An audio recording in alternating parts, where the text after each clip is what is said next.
अब focus on कर लो, सब कुछ ऑफ कर दिया मैंने, आप ऑन करो फोकस को, फिर हम शुरू करते हैं।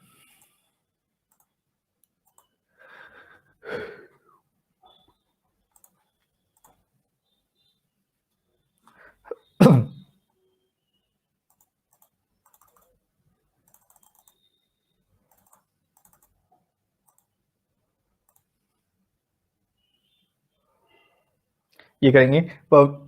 प्रवीण ने एक स्कूटर और एक बाइक खरीदी और उसमें उसने कुल 98,000 रुपीज लगा दिए।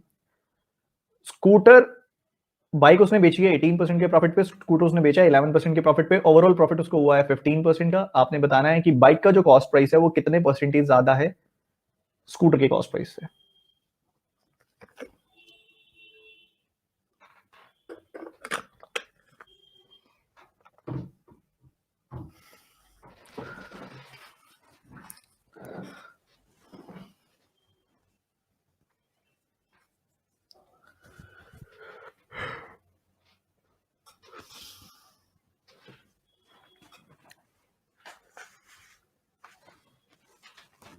देखो जी, आसान सा सवाल है।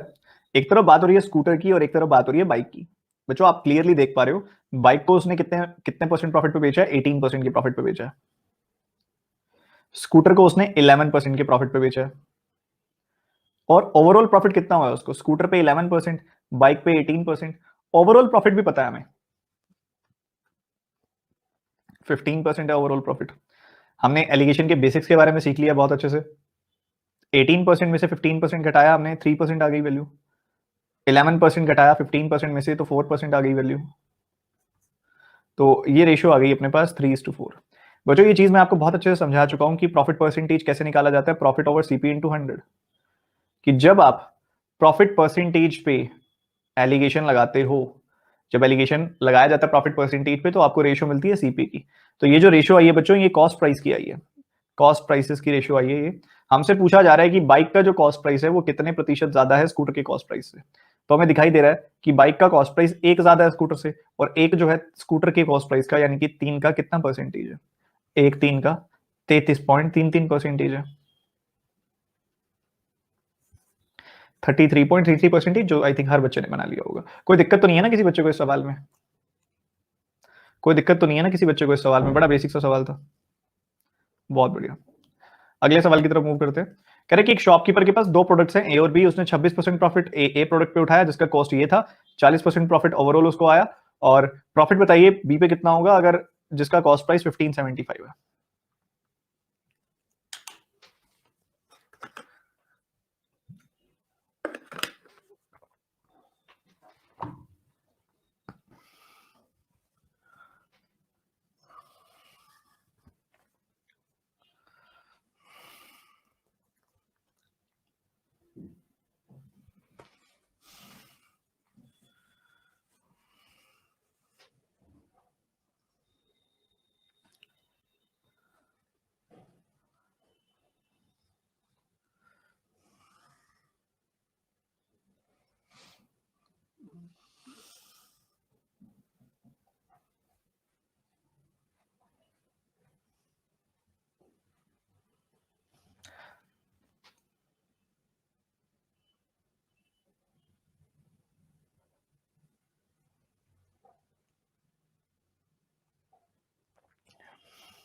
देखिए, सबसे पहली चीज आपको पता है कि आपके पास दोनों के कॉस्ट प्राइसेस हैं।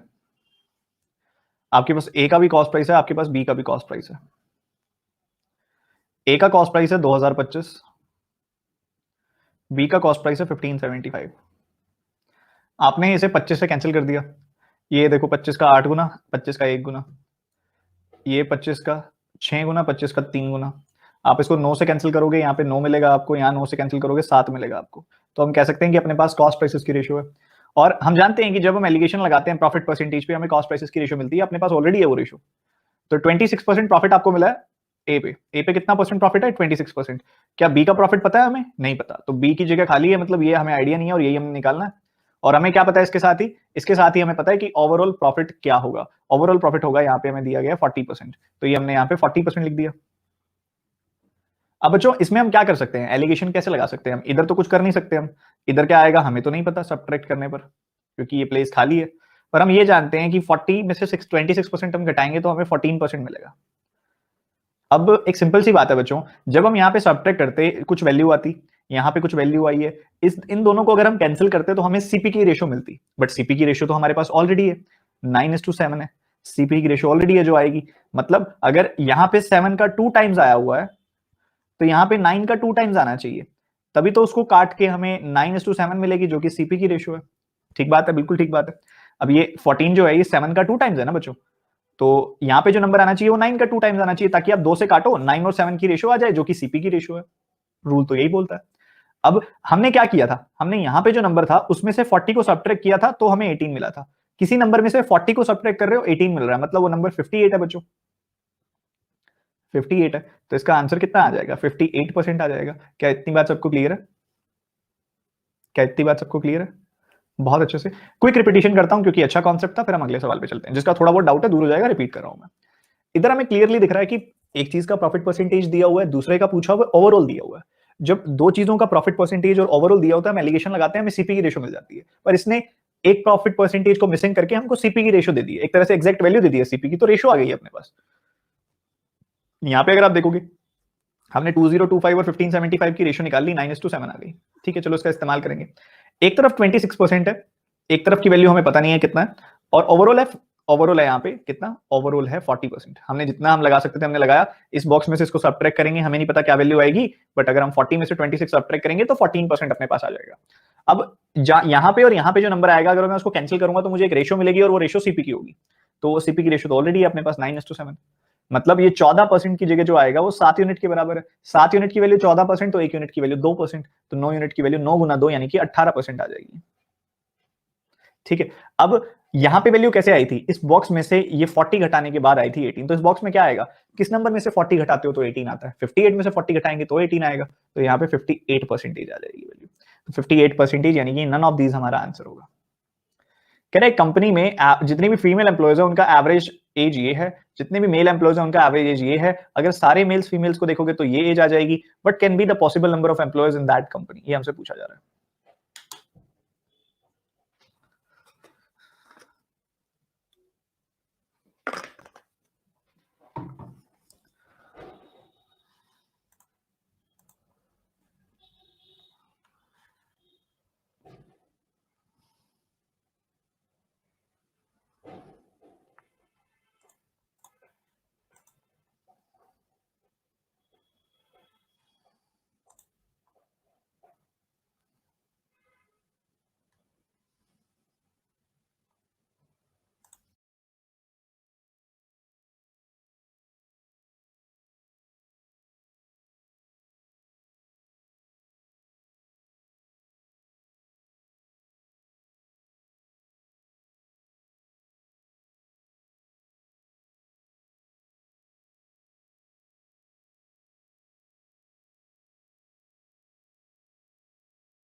देखिए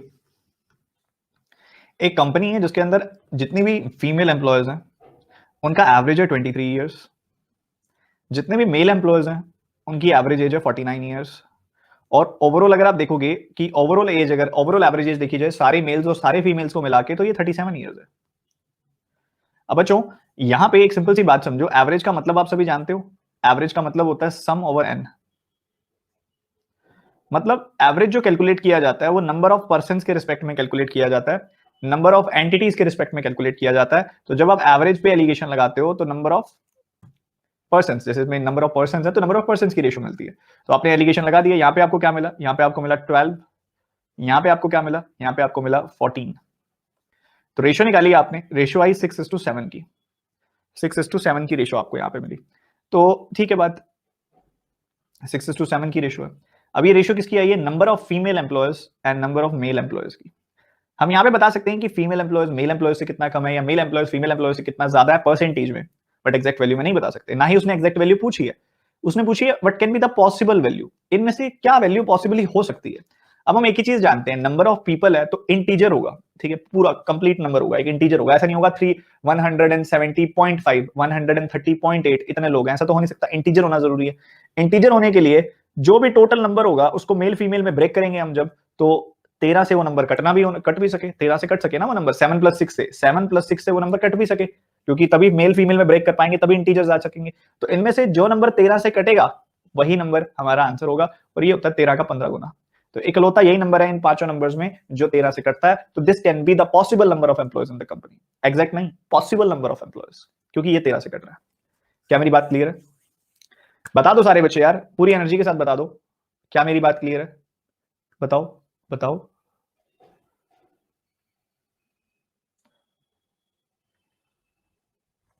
सर ऑप्शन से करना होगा, एक बच्चा कह रहा है विदाउट ऑप्शन, क्योंकि कई बार क्या होता है, मैं खुद ही बोलता रहता हूँ, चिल्लाता रहता हूँ, ऑप्शन वाला अप्रोच, गंदा अप्रोच, कॉन्सेप्चुअली सीखो, कॉन्सेप्चुअली सीखो। तो बच्चों को लगता है ये वाला सवाल भी ऑप्शन से हो रहा है, ये वाला सवाल भी ऑप्शन से हो रहा है। बच्चों थोड़ा सा क्लैरिटी रखो चीजों की। एक होता है आंसर ऑप्शन से हिंट ले लेके निकालना, और इधर है कि पूछा यही जा रहा है कि इन ऑप्शंस में से क्या हो सकता है, कोई एग्जैक्ट वैल्यू नहीं दी है आपको, यहां पे आपको बस रेशियो ही निकाल सकते हो आप मेल फीमेल की। अब इस रेशियो को जो चीज सेटिस्फाई करती होगी वो आंसर हो सकता होगा। अब इस रेशियो की क्या कोई कैरेक्टरिस्टिक्स है इस रेशियो की? हाँ, ये है कि जो भी टोटल नंबर ऑफ एम्प्लॉयज होंगे उसको 7 + 6 यानी कि 13 से कटना पड़ेगा, 13 से कैंसिल होना पड़ेगा, ठीक है, तभी आप मेल फीमेल में उसको डिस्ट्रीब्यूट कर पाओगे। तो ये कैरेक्टरिस्टिक है। तो यहाँ पे 13 से वो नंबर कैंसिल होना चाहिए, और वो भी आपसे ये नहीं कह रहा कि what is the number of employees. फिर अगर मैं ऑप्शन से करता तो आप कह सकते थे आप ऑप्शन बेस्ड अप्रोच कराते हो। यहां वो खुद ही कह रहा है कि इन ऑप्शंस में से बताओ क्या हो सकता है, पॉसिबिलिटी किस चीज की है। तो पॉसिबिलिटी वो खुद ही कह रहा है कि आप ये चेक करो कि 13 का मल्टीपल कौन सा है, तो इनमें से 13 का मल्टीपल सिर्फ बी है, तो वही हो सकता है और कुछ भी नहीं हो सकता। There is no other approach available for this question. Is it clear? Option से करना अलग मतलब होता है, ये सवाल अलग है।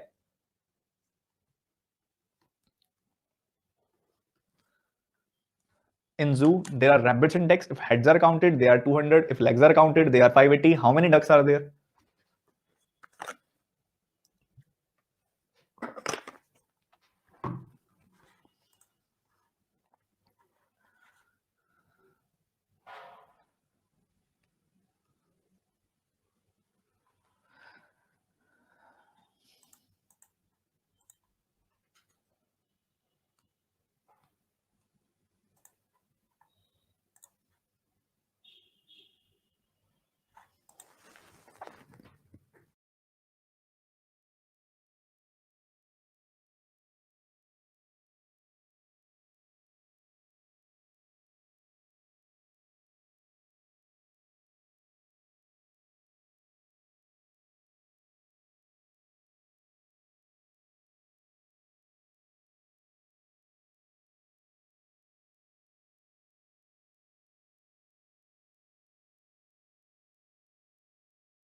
देखो, इसको दो अलग अलग कॉन्सेप्ट से मैं समझाऊंगा। सबसे पहली बात ये समझने वाली है कि आप सबने देखा है डक के अंदर और रैबिट्स के अंदर, रैबिट्स के केस में और डक्स के केस में कितने कितने पैर होते हैं, आप सब जानते हैं। डक्स के कितने पैर होते हैं पता है? डक्स के कितने पैर होते हैं? डक्स के पूछ रहा हूं मैं, ध्यान से। डक्स के 2 पैर होते हैं और रैबिट्स के 4 पैर होते हैं। मतलब हमें ये पता है रैबिट्स के 4 पैर होते हैं, डक्स के 2 पैर होते हैं। सबसे पहली चीज, हर लाइन से क्या निकल के आ रहा है? पहली लाइन बड़ी सिंपल है, हमें ये पता लग रहा है कि रैबिट्स एंड डक्स हैं वहां पे, बस ये पता लग रहा है। अब क्या है कि कह रहे हैं अगर हम टोटल हेड्स काउंट करें ना, लोगों के सिरों की गिनती करें, मतलब वहां पे जितने भी एनिमल्स हैं उनके सिर गिने अगर हम, तो हमें 200 मिले। अब एक बात की तो क्लैरिटी है कि सिर तो चाहे रैबिट हो चाहे डक हो, सबके पास एक एक है। तो अगर इन्होंने सिर गिने हैं तो मतलब हमें ये पता लग गया कि टोटल लोग कितने हैं, मतलब रैबिट्स और डक्स मिला के टोटल हमें पता है कि कितने हैं, 200 है। सिर गिने हैं वो 200 हैं, पर हम पैरों से नहीं कह सकते ना, क्योंकि पैर तो किसी के 2 हैं किसी के 4 हैं, तो पैरों को तो नहीं कह सकते हम कि किस हिसाब से हम कंसिडर करेंगे, बट हमें पता है कि यहाँ सिर गिन रहे हैं तो वो 200 हैं। अब उसके बाद अगली चीज, 580 गिने गए हैं पैर, पैर 580 है उनका, ये कहना है। चलो जी ठीक है, तो इसका अप्रोच क्या कहता है? अप्रोच नंबर 1 कहता है कि अगर आप रैबिट की बात करो और अगर आप डक की बात करो, रैबिट के कितने पैर होते हैं? 4 पैर होते हैं। डक के कितने पैर होते हैं? 2 पैर होते हैं। और ऑन एन एवरेज कितने पैर हैं? टोटल पैर है 400 580, टोटल लोग हैं 200, तो ऑन एन एवरेज कितने पैर हैं? 580/200।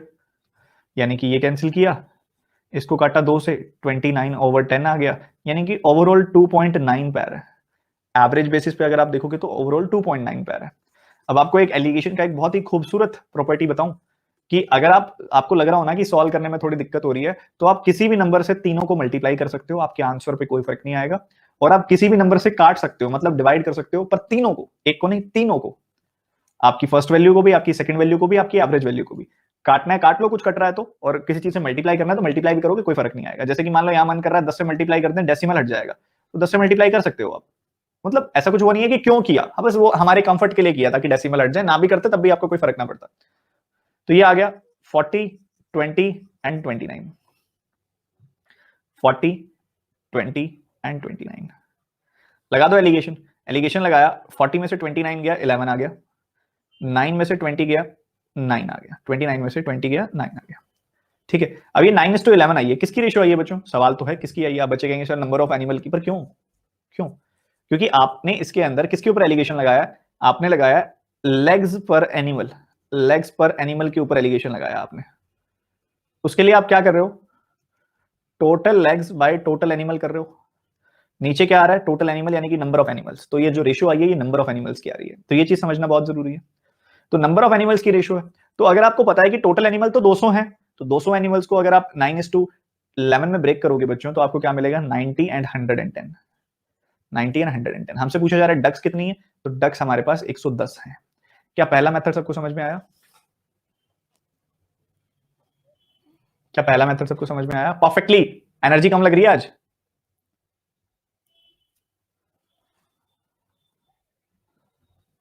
लास्ट वाला स्टेप एक बच्चे का डाउट है, उसको उठा लेते हैं।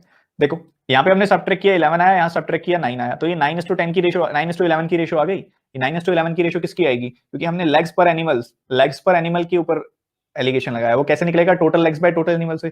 तो मतलब यहाँ पे टोटल एनिमल्स की रेशियो आएगी, तो नंबर ऑफ रैबिट्स और नंबर ऑफ डक्स की रेशियो आई है। तो number of rabbits and number of ducks total तो 200 है, तो 200 को उठा के 9:11 में ब्रेक कर दिया, 90 और 110 आ गई वैल्यू। अगर मैं इसके अप्रोच नंबर 2 की बात करूं, अप्रोच नंबर 2 की बात करूं, हम क्या करेंगे? हम इसमें थोड़ा सा अलग तरीके से करते हैं, ये भी कई बार काफी हेल्प करता है, तो सीख लेना चाहिए। हम एज्यूम करेंगे कि सारे के सारे रैबिट्स हैं। एक पॉइंट पे हम एज्यूम करेंगे कि सारे के सारे रैबिट्स हैं। हमको ये पता है ना कि 200 एनिमल है टोटल। अगर मान लो सारे के सारे रैबिट हुए तो कितने पैर होंगे? अगर सारे के सारे रैबिट हो गए तो कितने पैर होंगे? अगर सारे के सारे रैबिट, हम जानते हैं एक रैबिट के 4 पैर होते हैं। अगर सारे रैबिट्स हैं तो 200 के 200 रैबिट्स हैं तो 800 पैर हो गए। दूसरी तरफ हम मान लेंगे कि सारे के सारे डक्स हैं, सारे के सारे डक्स हैं। अगर सारे के सारे डक्स हुए, 200 के 200 डक्स हुए, तो कितने पैर हो जाएंगे? 400 पैर हो जाएंगे। 200 टू जा। अब हमें पता है कि एक्चुअल में कितना है? एक्चुअल में पैर हैं 480। तो जो एक्चुअल वैल्यू है उसको बीच में रख दिया। अब कुछ कट रहा है तो काट लो, जैसे कि 0 से 0 कट गया, यहाँ पे काटा आपने 2 से 40 आ गया, यहाँ पे काटा 2 से 20 आ गया, यहाँ पे काटा 2 से 29 आ गया। तो ये वैल्यू आ गई 40, 20, 29। आ वही वैल्यू गई जो यहाँ पे थी, ये आ वही गया। ठीक है, उसके बाद का प्रोसीजर आपको पता ही है। तो इस तरीके से भी कर सकते हो। ये मान लेना कि सारे रैबिट्स हैं, सारे डक्स हैं, मतलब एक तरह से हम एक तरफ झुक गए ना। पहले हम इस तरफ झुक गए, फिर हम इस तरफ झुक गए, हम एक तरफ इंक्लाइंड हो गए ना। टोटली एक तरफ, एक बार तो पहले हम टोटली रैबिट्स की तरफ इंक्लाइन हो गए कि सारे रैबिट्स हैं, फिर एक बार हम पूरे के पूरे डक्स की तरफ इंक्लाइन हो गए कि सारे डक्स हैं। तो इंक्लाइन होने को बोलते हैं इंक्लाइंड एलिगेशन, इसको बोला जाता है इंक्लाइंड एलिगेशन।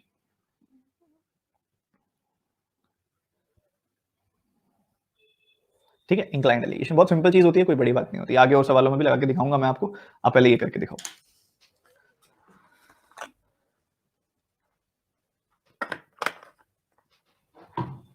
बिल्कुल सेम सवाल है, तो जल्दी जल्दी बनाना।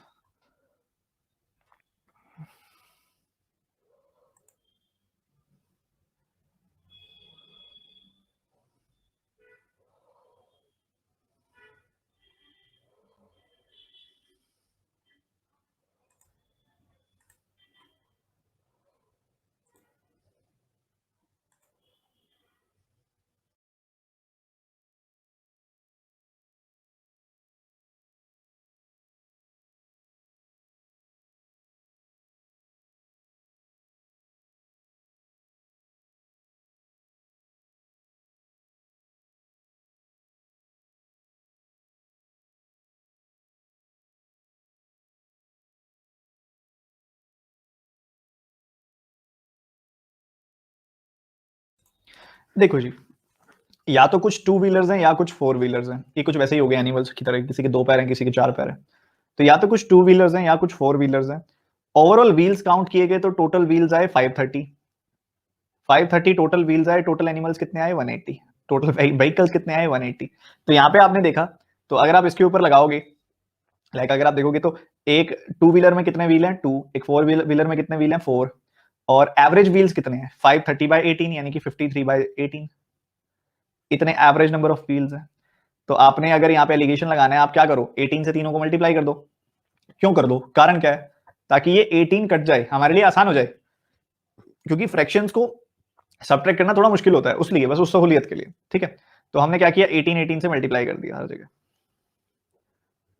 तो ये तो बन गया 36, ये बन गया 72, ये कट गया और ये बन गया 53। अब आपने सब्ट्रैक्शन कर दी, यहां सब्ट्रैक्शन की आपने 19 मिला आपको, यहां सब्ट्रैक्शन किया आपने 53 में से 36 घटाया आपने 17 मिला आपको। ठीक है, तो ये कुल मिला के आ गया 19:17 की रेशो। अगेन सेम चीज, ये नंबर ऑफ व्हीकल्स की रेशो होगी, क्योंकि हमने व्हील्स पर व्हीकल पे रेशो लगाई, ये एलिगेशन लगाया। तो 180 व्हीकल्स है, 180 को अगर मैं ब्रेक करूंगा तो मुझे क्या मिलेगा, 180 को मैं अगर ब्रेक करूंगा 19 और 17 में, तो मुझे मिलेगा 95 और 85। ठीक है, हमसे पूछा जा रहा है फोर व्हीलर्स कितने हैं, तो फोर व्हीलर्स 85 है। सेम सवाल था, आई थिंक कोई दिक्कत नहीं आनी चाहिए।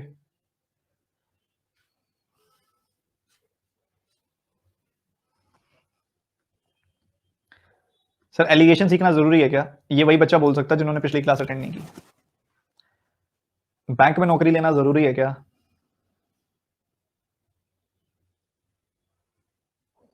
है ना जरूरी, तो एलिगेशन सीखना भी जरूरी है। ठीक है, अगर इसी सवाल में इंक्लाइंड लगा के देखें तो, इंक्लाइंड लगा के देखें तो हम एक तरफ मान लेते हैं कि सारे के सारे टू व्हीलर्स हैं।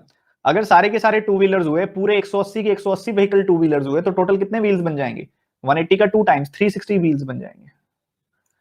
अगर सारे के सारे फोर व्हीलर्स हुए तो कितने व्हील बन जाएंगे, अगर 180 के 180 फोर व्हीलर्स हुए तो कितने व्हील्स होंगे, 180 का 4 टाइम्स 720 व्हील्स होंगे। पर एक्चुअल में व्हील्स कितने हैं 530। तो बस 0 से 0 कैंसिल कर दो, वही सेम चीज बन गई। लगाओ एलिगेशन, 19-17 की रेशो आ गई।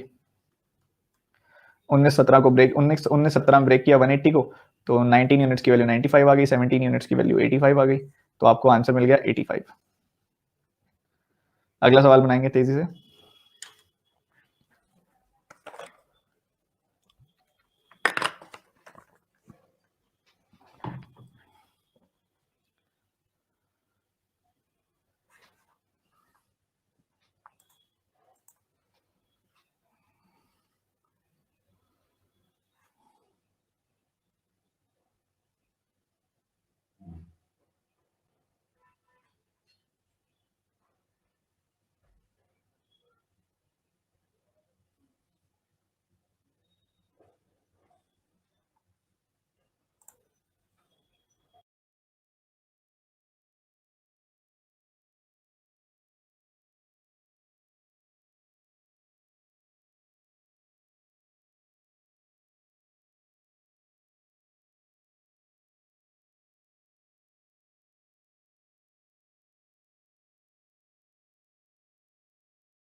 देखिए, ये सवाल बहुत सारे बच्चों ने गलत किया होगा, मुझे पता है, तो ध्यान से सुनिएगा। कह रहा है कि एक आदमी है, वो 267 किलोमीटर कवर करता है 6 घंटे के अंदर, 6 घंटे लगाता है 267 किलोमीटर कवर करने में। ठीक है, कह रहा है कुछ डिस्टेंस वो बाइक से कवर करता है, कुछ कार से कवर करता है।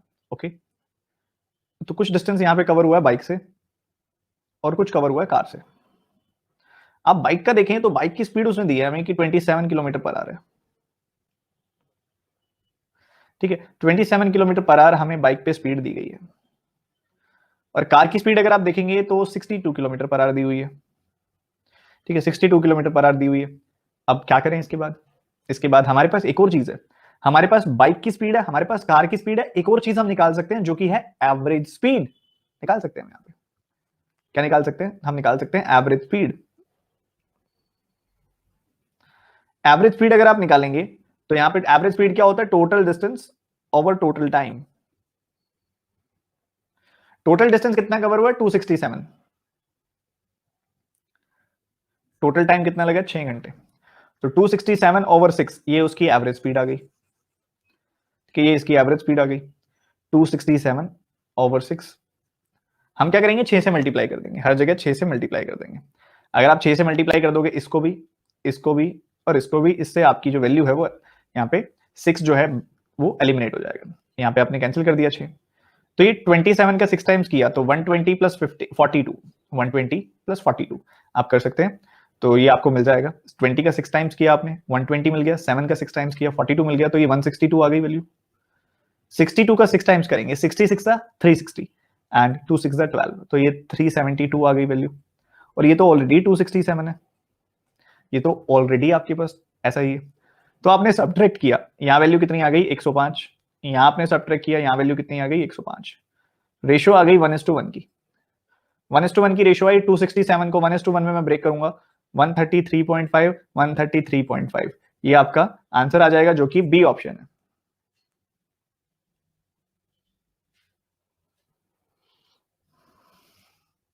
किस किसने ये किया?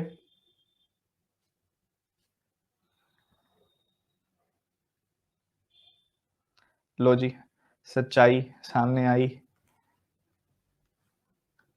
देखिए देखिए, समझिए, स्पीड जो होती है ना, वो डिस्टेंस ओवर टाइम होती है। जब मैं आपको कॉन्सेप्ट समझा रहा था एलिगेशन का, मैंने तब भी ये बात आपको बताई थी कि जब आप स्पीड्स पे एलिगेशन लगाएंगे तो रेशियो आपको टाइम की मिलेगी। आपने ये 1:1 किसकी रेशियो समझ ली? आपने 1:1 ये रेशियो समझ ली स्पीड की, सॉरी डिस्टेंस की। ये सबसे बड़ी गलती की आपने, ऐसा नहीं करना था। ठीक है, तो यहाँ पे ये गलती नहीं करनी है। जो रेशियो आई है ये डिस्टेंस की नहीं आई है। आपको पहला ही ऑप्शन ऐसा मिलेगा जो डिस्टेंस की रेशियो से आने वाले आंसर से जो होगा। तो ये 1:1 की रेशियो आई है टाइम की। जो बच्चे इसको डिस्टेंस की रेशियो बना के 1:1 में ब्रेक कर रहे हैं वो गलत है। तो टाइम की रेशियो आई है, मतलब 6 घंटों को 1:1 में ब्रेक करूंगा तो 3 घंटे इधर 3 घंटे इधर आ जाएंगे, मतलब 3-3 घंटों से दोनों व्हीकल्स पे ट्रैवल हुआ है। तो कह रहे डिस्टेंस ट्रेवल्ड ऑन कार कितना है? डिस्टेंस ट्रेवल्ड ऑन कार यहाँ पे आप कह सकते हैं कि 62 की स्पीड थी और 3 से मल्टीप्लाई कर दो। 62 की स्पीड थी, आपने 3 से मल्टीप्लाई कर दिया, 186 किलोमीटर ट्रैवल किया गया उसमें। तो ये गलत है, ये ठीक है। समझ गए? कुछ बच्चे कह रहे हैं सर इंक्लाइन से करके दिखाओ, करके दिखा देंगे, आप इसको समझो पहले। सर कैसे पता चलेगा कौन सा लगाना है? सब डिपेंड अपॉन, दोनों ही लग रहे हैं। आप देखो कौन से टाइम बच रहा है।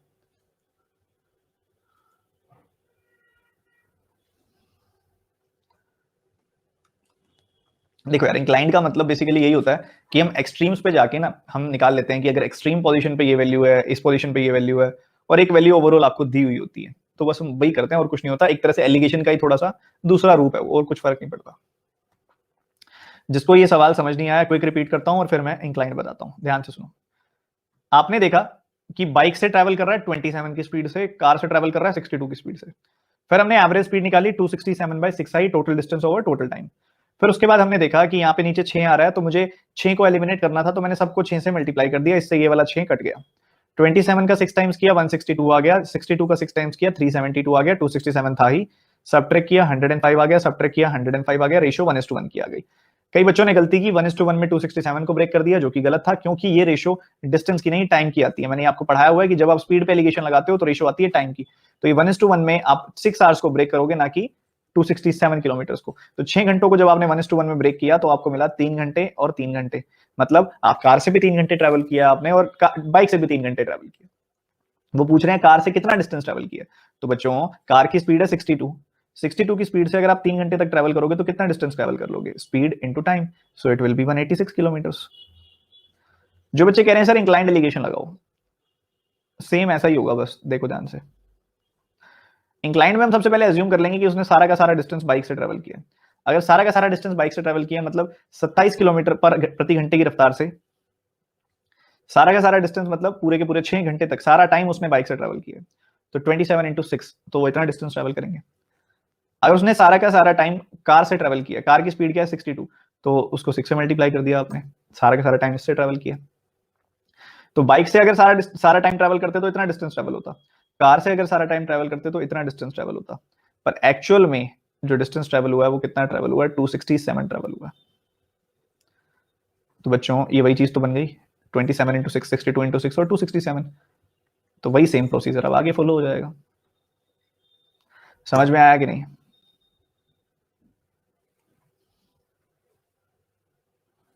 अगला सवाल।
देखो जी, इसके दो अप्रोच सीखेंगे हम। इस सवाल को सीखने के लिए थोड़ा पेशेंस चाहिए आपको, ठीक है? तो मैं आपसे उम्मीद रख रहा हूं कि आप पेशेंस रखेंगे और मेरी बात को ध्यान से समझेंगे, ठीक है? अब बच्चों एक बात है, देखो 20 रुपीज पर केजी ए वाला राइस आता है, बी वाले राइस का प्राइस है 24 रुपीज और सी वाले का प्राइस है 30 रुपीज, ठीक है? अब अगर ऐसा है, अब इनको उठा के हमने किसी रेशियो में मिक्स कर दिया, एक्स वाई जेड की रेशियो में इनको उठा के मान लो मिक्स कर दिया, तो इनका कोई एवरेज प्राइस बना होगा। क्या बना होगा बच्चों? एवरेज प्राइस बना होगा। ये कहता जितना भी एवरेज प्राइस बना था ना, उसको 20% का प्रॉफिट कमा के हमने 30 रुपए में बेच दिया। तो फिर तो हम कैलकुलेट कर सकते हैं ना कि एवरेज प्राइस कितना बना होगा। हमने देखा कि 20% का प्रॉफिट हुआ है, 20% मतलब 1/5, मतलब 5 रुपए की चीज को 1 का प्रॉफिट करके 6 रुपए में बेच दिया। मतलब वो चीज कितने की थी? 30 रुपए की थी। यहाँ पे सेलिंग प्राइस जो है 30 रुपए है, तो 6 यूनिट की वैल्यू 30 रुपए हो गई, तो 1 यूनिट की वैल्यू 5 रुपए हो गई, 5 यूनिट की वैल्यू 5 गुना 5 यानी कि 25 रुपए हो गई, ठीक है? तो इसका जो एवरेज प्राइस बना वो 25 रुपए बना, ठीक है? ये बात है, बिल्कुल सही। एवरेज प्राइस बना 25 रुपए। अब पहला जो मेथड है वो है एलिगेशन का, ठीक है? पहला मेथड है एलिगेशन का, जो मैं इसके अंदर आपको बताने वाला हूँ। अब बच्चों आपको पता है, मैंने जब एवरेज का आपको एलिगेशन का बेसिक्स पढ़ाया था, तो मैंने आपको ये बताया था कि दो वैल्यूज के बीच में एवरेज प्राइस आता है, दो वैल्यूज के बीच में एवरेज प्राइस आता है। तो आपने देखा था वहां पे कि भाई अगर आपको बताओ, मान लो मैंने 25 रुपए का एवरेज लगाना हो, ये एवरेज प्राइस 25 रुपए रखना हो, तो क्या मैं कभी 20 और 24 के ऊपर एलिगेशन लगा सकता हूँ 25 रखते हुए? नहीं लगा सकता। क्यों? क्योंकि 20 और 24 के बीच में नहीं आता 25। मानते हो ये बात? सिंपल सी बात है यार। तो मैं किस पे लगा सकता हूँ? एक तो मैं लगा सकता हूँ 24 30 के ऊपर, 25 एवरेज के साथ, 24 और 30 के बीच में 25 आता है। तो एक तो मैं एलिगेशन लगा सकता हूँ बी और सी के ऊपर, कि भाई 24 रुपए का बी है, 30 रुपए का सी है और 25 रुपए एवरेज प्राइस है, ठीक है? और मैं किस पे लगा सकता हूं? और मैं लगा सकता हूं ए और सी के साथ, क्योंकि ए और सी के बीच में आता है ये 25, 20 और 30 के बीच में आता है 25, तो मैं इन दो जगहों पे लगा सकता हूं। ए और सी के बीच में आता है 20 और 30 के बीच में आता है ये 25, ठीक है? तो हमने यहाँ पे ये लगा दिया, एलिगेशन ही तो लगाना है, अभी सीखा है हमने, लगा देते हैं। तो 30 में से 25 गया 5 आ गया, 25 में से 24 गया 1 आ गया, 30 में से 25 गया 5 आ गया, और यहाँ पे देखा तो इधर भी 5 आ गया, मतलब इधर 1:1 की रेशो आ गई, ठीक बात है? अब अगर आप देखोगे ना, तो हमें बतानी है ए बी सी की रेशो। तो ए की वैल्यू क्या आई है 1 यूनिट, बी की वैल्यू क्या आई है 5 यूनिट, और सी की वैल्यू यहाँ पे आई है 1 यूनिट, और यहाँ पे आई है एक और 1 यूनिट। दो वैल्यू आई है ना, इधर भी 1 यूनिट आई है, इधर भी 1 यूनिट आई है। अब यहाँ पे दो अप्रोच सामने आते हैं। कई बच्चे कहते हैं सर यहाँ पे भी 1, यहाँ पे भी 1। आपने रेशियो वाला चैप्टर पढ़ाया हमें, हम वैल्यूज को मर्ज कर देंगे। बट इकलौता ये एक ऐसा कॉन्सेप्ट है जिसमें वैल्यू मर्ज नहीं होती है। कारण कुछ ये है कि बच्चों आप कह रहे हो वैल्यू मर्ज कर दो, आपने ये क्यों नहीं बोला कि सर आपने 2 बार कैसे एलिगेशन लगाया यहाँ पे, वो भी सेम प्राइस पे। तो अगर 2 बार एलिगेशन लगा रहे हो तो ये दोनों बार सेम वैल्यू कैसे, दोनों बार ये जो वैल्यू आएगी उसको सेम क्यों करेंगे, दिमाग में आना चाहिए। तो इसका कॉन्सेप्ट समझो क्या होता है। आप सबने बोरी देखी है, बोरी किराने की दुकान पे बोरी पड़ी होती है, पूरा भरा होता है कंटेनर, कोई भी चीज, कोई एक वो थैला सा होता है ब्राउन कलर का, ठीक है, वो भरा होता है, सबने देखा होगा यार, ठीक है। तो मान लो कि एक बोरी है ए, एक बोरी है बी और एक बोरी है सी। यहाँ पे मैं बना देता हूँ, ठीक है। यहाँ पे वो बोरी है जिसके अंदर सामान है, ठीक है। ये हमने मान लिया कि वो कुछ ये सेम वो कंटेनर है जिसके अंदर सामान है, ठीक है। टेस्ट ट्यूब जैसा दिख रहा है ये, बट है बोरी है, ठीक है। तो एक ये हो गई और एक हो गई ये, ठीक है, 3 बोरी हैं। आपने ये देखा ना, हमने सी को 2 बार लिया, सी को 2 बार लिया हमने, तो हमने किया भी ऐसा है, सी का जो टोटल क्वांटिटी थी ना, हमने 2 हिस्सों में बांट दी, मतलब उसके 2 थैले बना दिए हमने सी के। एक थैला ये बन गया, एक थैला ये बन गया, ठीक है। एक थैले को उठा के हमने उसका एलिगेशन लगा दिया ए के साथ, और एक थैले का उठा के हमने उसके साथ एलिगेशन लगा दिया सी के साथ। मतलब टोटल क्वांटिटी अगर आपने सी की निकालनी है तो इंस्टेड ऑफ कि आप वही रेशियो वाला मेथड लगा के मर्ज नहीं करोगे, इन दोनों को आप ऐड करोगे, ठीक है। जो सी वाली वैल्यू है ना, इन दोनों को आप ऐड करोगे, तो ये आंसर आएगा 1:5:2। फाइनल रेशियो आएगी 1:5:2। ये इसके पीछे का कॉन्सेप्ट होता है, ठीक है। तो इसका आंसर आएगा 1:5:2। बट पहले बताओ इतनी बात समझ में आई, फिर मैं दूसरा मेथड बताता हूं। बहुत अच्छा कॉन्सेप्ट है, किताबों में नहीं मिलेगा आपको ये कॉन्सेप्ट, किसी बुक में नहीं मिलेगा ये आपको कॉन्सेप्ट, ठीक है। सिर्फ इसी केस में हम ना ऐड कर देते हैं, ठीक है। इसी की चीज में ना हम ऐड कर देते हैं। एक बार क्विक दोबारा बताता हूं, फिर मैं आपको बताऊंगा। सर 30 किधर गया, ये 30 कौन सा 30, ये वाला 30 या ये वाला 30? इसी 30 के साथ तो हमने 25 निकाला है, ये 30 तो सेलिंग प्राइस है, सेलिंग ऊपर वाले कॉस्ट प्राइस है, ये 30 सेलिंग प्राइस है। तो कॉस्ट प्राइस का सेलिंग प्राइस के साथ थोड़ी ना एलिगेशन लगाऊंगा। तो मैंने इस 30 का इस्तेमाल करते हुए 20% प्रॉफिट का इस्तेमाल करते हुए, अपने पास 20% प्रॉफिट है, अपने पास सेलिंग प्राइस है, मैंने कॉस्ट प्राइस निकाला है, उससे ओवरऑल कॉस्ट प्राइस आया 25, इसी 30 से निकाला है हमने ये, ठीक है। और उसके बाद हमने एलिगेशन लगाया इस 20 और इस 30 के साथ, 20 और 30 पे एलिगेशन लगाया और एवरेज प्राइस रखा 25, क्योंकि 20 और 30 के बीच में 25 आता है। और 24 और 30 के ऊपर एलिगेशन लगाया और बीच में रखा 25, क्योंकि 24 और 30 के बीच में भी आता है। हम 20 और 24 पे नहीं लगा सकते थे क्योंकि 20 और 24 के बीच में 25 नहीं आता है। तो इन दो जगहों पे हमने एलिगेशन लगाया, हमें रेशो मिली, किसकी रेशो मिली, क्वांटिटी की, क्वांटिटी की। और यार एक तो बेसिक सी बात समझो, मेरी बात समझना, तुम एक ही चीज का 2 बार एलिगेशन लगा रहे हो, क्वांटिटी कैसे सेम आ सकती है? एक बात तो बता दो, तुम ऐसे कैसे कह सकते हो कि इन रेशियो को मैं मर्ज करूंगा, इन दोनों की क्वांटिटी में सेम करूंगा? ऐसे कैसे हो सकता है? एक ही चीज का 2 बार एलिगेशन लगा रहे हो आप, वो भी सेम प्राइस के साथ। विजुलाइज करो इसमें क्या होता है पता है ना, एक 24 रुपए वाली चीज एक 30 रुपए वाली चीज के साथ मिक्स हो जाती है, और जो नया वाला मिक्सचर बनता है उसका प्राइस हमारे पास होता है। ऐसे ही करते हैं ना। तो 24 रुपए वाली चीज 30 रुपए वाली चीज, ऐसा कैसे हो सकता है कि तुम ये वाली चीज जो ले रहे हो उतनी क्वांटिटी इधर ले रहे हो और उतनी क्वांटिटी इधर ले रहे हो, और फिर ये मर्ज होकर तीनों कैसे 25 बना सकते हैं? वो रेशियो मर्ज करने वाला तो हो ही नहीं सकता। यहाँ पे क्या होगा, थोड़ी अलग चीज होगी कि हमने उस क्वांटिटी के 2 टुकड़े कर दिए, एक टुकड़ा बी के साथ गया, एक टुकड़ा सी के साथ गया, ये सी के ना 2 टुकड़े कर दिए, एक टुकड़ा गया ए के साथ, एक टुकड़ा गया बी के साथ। मतलब ये दोनों क्वांटिटी को जब जोड़ दोगे ना तब तुम्हें सी की टोटल क्वांटिटी मिलेगी। तो यहाँ पे बी की क्वांटिटी आई 5, ए की क्वांटिटी आई 1, और सी की क्वांटिटी निकालने के लिए 1 + 1 करना पड़ेगा। यहाँ पे 2 और 3 होता तो 2 + 3 करना पड़ता, यहाँ पे 1 और 1 है तो इसलिए 1 + 1 करना पड़ा है। तो ये 1:5:2 की रेशो आ गई, ठीक है। पर अब एक होता है ना, बहुत ही तगड़ा कॉन्सेप्ट, थोड़ा सुनने में अजीब हो सकता है, बट ऐसे सवालों में एक से ज्यादा रेशियो एग्जिस्ट करती है।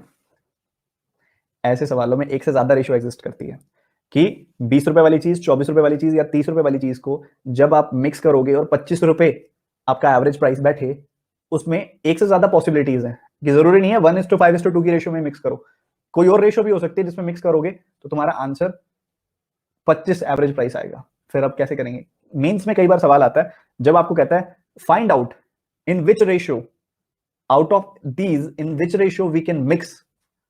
तो ऐसे होता है A and B both, B and C both, तो एक से ज्यादा रेशियो हो सकती है। तो कोई उसके हिसाब से तगड़ा मेथड होना चाहिए ना, इसमें तो एक ही रेशियो आएगी हमेशा। क्या करें फिर? इधर लगाएंगे हम नेट इफेक्ट जीरो वाला कॉन्सेप्ट, जो आपने पढ़ा नहीं हुआ, एवरेज में पढ़ोगे आप। अभी के लिए रटने वाले अंदाज से पढ़ लो, ऐसा क्यों होता है वो कॉन्सेप्ट वाइज मैं आपको एवरेज वाले चैप्टर में बताऊंगा, ठीक है। तो एक बात बताओ,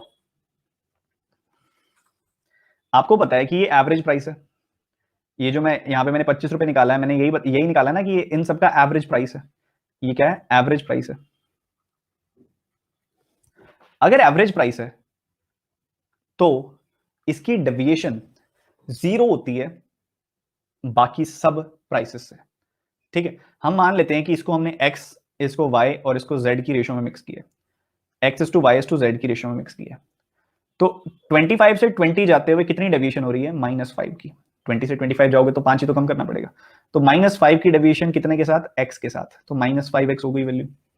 मैंने कहा रट लो, अभी सिर्फ रट लो। ऐसा क्यों होता है विद प्रूफ समझाऊंगा जब एवरेज पढ़ेंगे, ठीक है, इस बैच में। 20 से 24 जाओगे तो कितनी डेविएशन है? -1 की। -1 की डेविएशन कितनों के साथ? y के साथ। ठीक बात है, बहुत सही। 25 से 30 जाओगे, कितनी डेविएशन? 5 की डेविएशन। 5 की +5 की डेविएशन कितनों के साथ? z के साथ, ठीक है। तो ये क्या बना? -5x -y + 5z, ठीक है। ये जो होता है वो 0 होता है, क्योंकि आप एवरेज से डेविएशन निकाल रहे हो तो नेट इफेक्ट हमेशा 0 होता है, नेट डेविएशन हमेशा 0 होती है, ठीक है। तो इसमें क्या रिलेशन बन गया बच्चों? इसमें रिलेशन कुछ ऐसा बना कि 5z इज इक्वल टू, इसको बना दो तुम, हाँ ऐसा थोड़ा इसको अंडरस्टैंडिंग वाले वे में बना देता हूं मैं, कि 5z, इसको ऐसे थोड़ा सिंप्लीफाई करके लिख रहा हूं, 5z - 5x is equal to y, ये -y राइट साइड चला गया, और z - x is equal to 5 common निकाल के इधर ले आया मैं।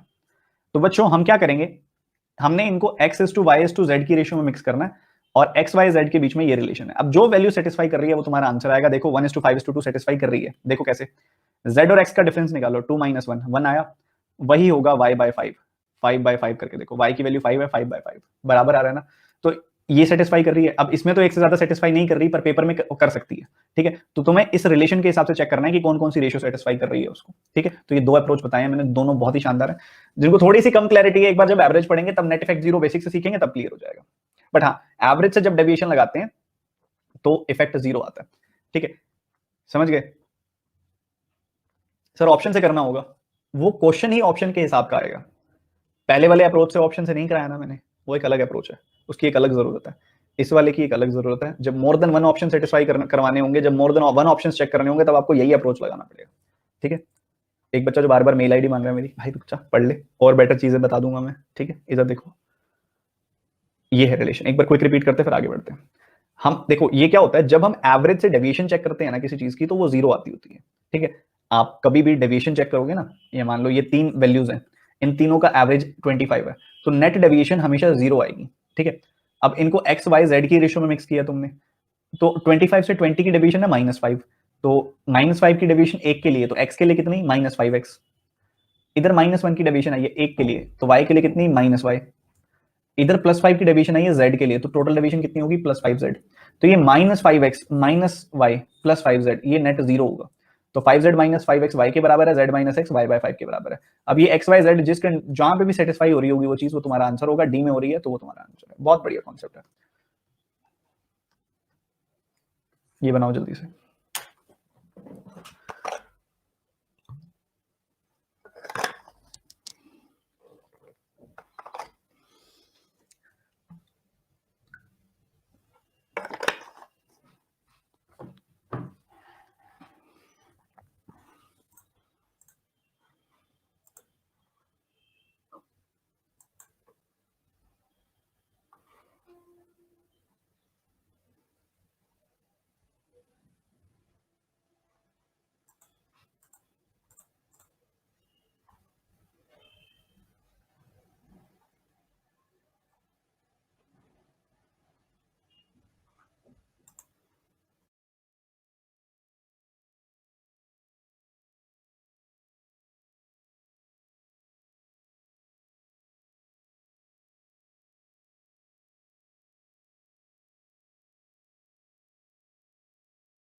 देखो यार, एलिगेशन लगा सकते हैं यहाँ पे, बट एलिगेशन ना लगाएं तो क्या लगाएं इसके अंदर, वो भी एक बहुत अच्छा अप्रोच है, वो भी जानो ध्यान से। हमने क्या किया, हमारे पास क्या था, मिल्क वाटर था एक,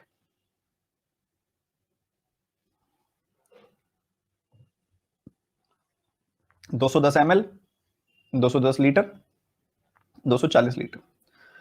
इसमें उठा के हमने एक मिक्सचर मिक्स कर दिया जिसमें मिल्क वाटर की रेशियो अपने पास है, क्या है, वो कह रहे हैं 55% मिल्क है उसके अंदर। बच्चों अगर 55% मिल्क है तो 45% वाटर होगा, पक्की बात है। काटूंगा तो 11:9 की रेशियो आ रही है, तो मिल्क वाटर की इसमें 11:9 की रेशियो है। और फिर इन दोनों को मिक्स किया तो आउटपुट क्या निकल के आया, एक नया मिक्सचर बना जिसमें मिल्क वाटर की रेशियो कुछ इस तरीके से है कि फाइनल मिक्सचर में 47.5% 47.5% मिल्क है, बाकी 52.5% क्या होगा, वाटर होगा, पक्की बात है। ठीक है, तो कुछ ऐसा चल रहा है। अब आप इसको कैंसिल करोगे, इसकी रेशियो आ जाएगी 19:21। ठीक है, तो इसकी रेशियो आ गई 19:21 की।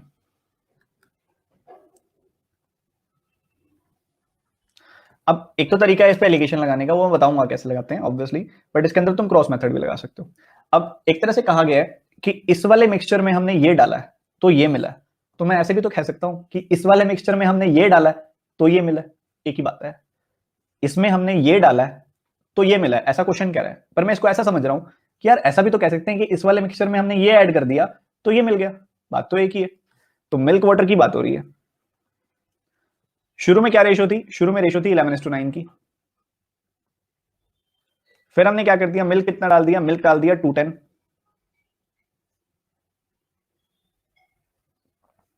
वाटर डाल दिया 240, तो रेशियो बन गई 19:21। तो ठीक है, क्रॉस मेथड लग सकते हैं यहाँ पे 11 9 19 21।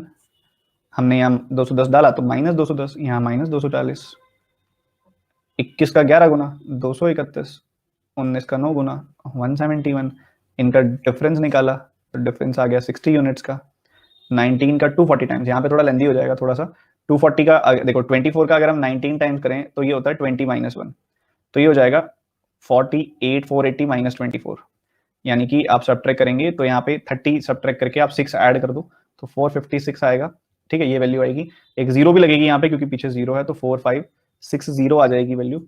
ठीक है, और यहाँ पे आप मल्टीप्लाई करोगे तो ये 4410 आ जाएगी वैल्यू।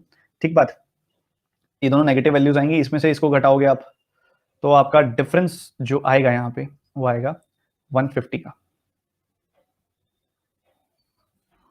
150 का ही आ रहा है ना, तो 60 यूनिट्स की वैल्यू आ गई 150। हमने बतानी है 20 यूनिट्स की वैल्यू, तो आप इसका 1/3 कर दो, 1/3 कर दोगे तो अपने को मिल जाएगा 30 litres, 50 litres sorry, I think 50 litres है, क्या 50 लीटर्स है, तो ये आंसर आ जाएगा। क्रॉस मेथड लगा सकते हैं इसमें, ठीक है, क्रॉस मेथड लग सकता है, पर अभी हम एलिगेशन भी बताएंगे। अच्छा, कौन कह रहा है समझ नहीं आया, मतलब क्रॉस मेथड नहीं पढ़ा हुआ, कितने बच्चों ने क्रॉस मेथड नहीं पढ़ा हुआ जो कह रहे हैं समझ नहीं आया, इसमें समझ ना आने वाला क्या था।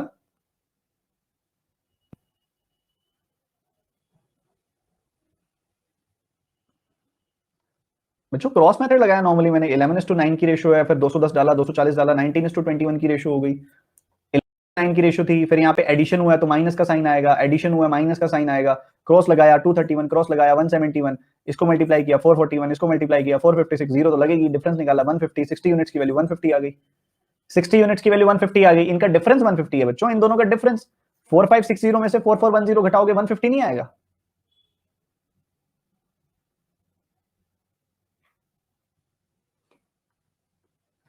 जिन बच्चों ने क्रॉस मेथड नहीं पढ़ा हुआ, instead of criticising the method, किसी या समझ नहीं आया ऐसा बोलने की बजाय आपको पहले वाले चैप्टर को देखना चाहिए ना।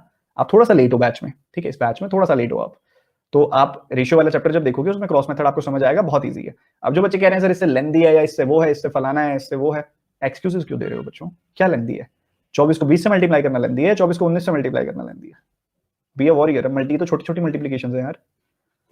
अब आगे देखो, 60 यूनिट्स की वैल्यू आ गई 150, हमने किसकी निकालनी थी, हमने निकालनी है इसकी 11 + 9 की वैल्यू, हमने स्टार्टिंग मिक्सचर की वैल्यू निकालनी है, find the quantity of the solution mixed, हमने इसकी वैल्यू निकालनी है 11:9 की, तो 11 + 9 की वैल्यू क्या है 20, 20 यूनिट, 60 यूनिट्स की वैल्यू 150 है, 20 यूनिट्स की वैल्यू क्या होगी, 60 को किससे डिवाइड करेंगे, 60 को 3 से डिवाइड करेंगे तभी तो मिलेगा हमें 20, तो 150 को भी 3 से डिवाइड कर दो, 50 लीटर मिल गया। एलिगेशन बता रहा हूं मैं, इस मेथड में बताओ पहले क्या दिक्कत है अभी, और बता दो मैं दूर कर देता हूं।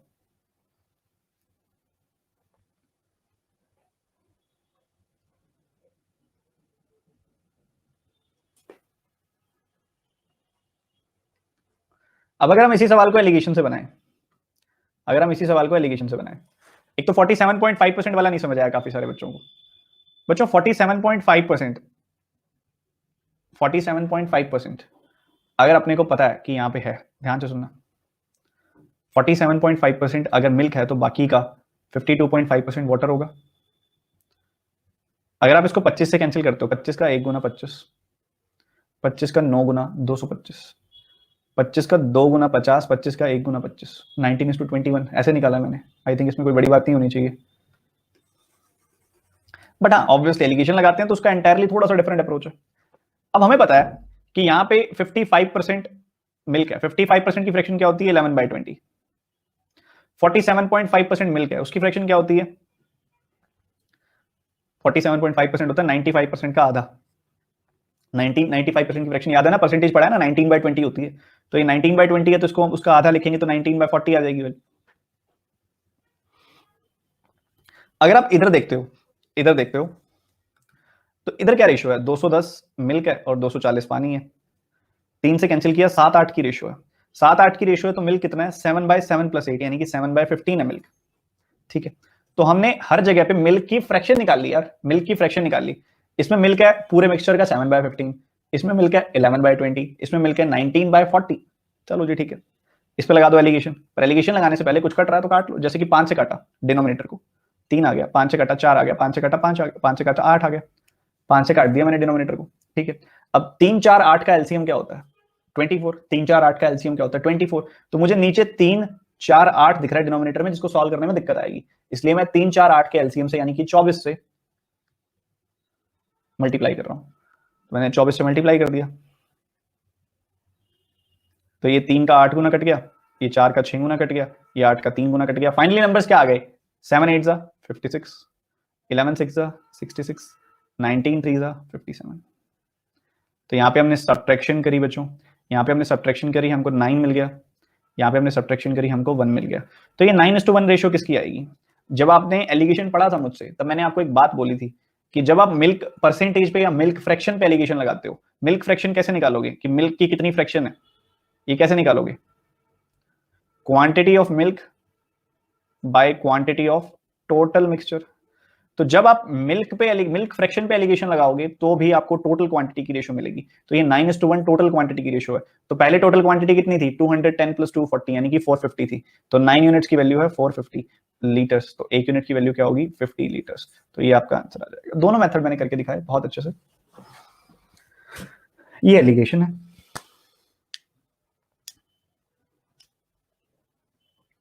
क्लियर है कि नहीं है,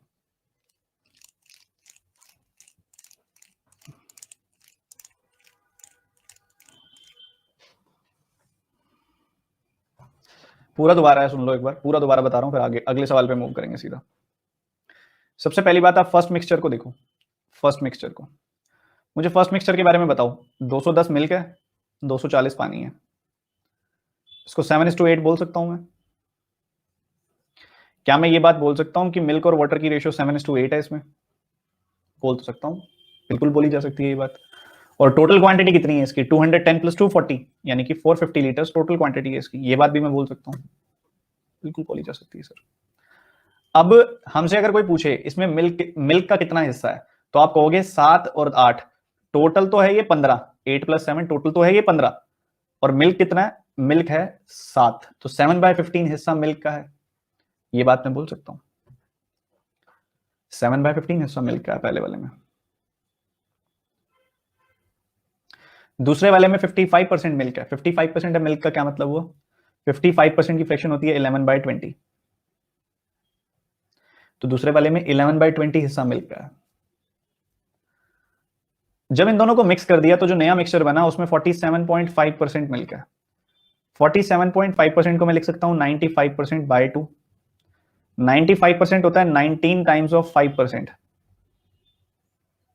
5% का मतलब क्या होता है, 5% का मतलब होता है 1/20।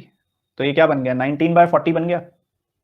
19/40 बन गया, इरेज कर रहा हूं मैं, देख लो दोबारा से एक बार। 19/40 बन गया, परसेंटेज में बहुत बताया मैंने ये। 19/40 बन गया। इसी वजह से जब आप कोई बैच लेट ज्वाइन करते हो ना, तो यही दिक्कत आती है बच्चों आपको। इसलिए मैं कहता हूँ टाइम से ज्वाइन करना चाहिए आपको। अब कुछ कट रहा है तो काट लो। जैसे कि आपने देखा कि 5 से इसको काट सकता हूं मैं, 5 से इसको, 5 से इसको, 5 का 3 गुना, 5 का 4 गुना, 5 का 8 गुना। फिर मैंने देखा यार अभी भी फ्रैक्शन तो बची हुई है, तो मुझे दिक्कत आएगी। तो मैंने 3, 4, 8 का एलसीएम निकाला, 24 आ गया। नहीं, हाँ 24 आ गया। मैंने उससे मल्टीप्लाई कर दिया ताकि नीचे वाले जितने भी डिनोमिनेटर्स है ना वो कट जाएं।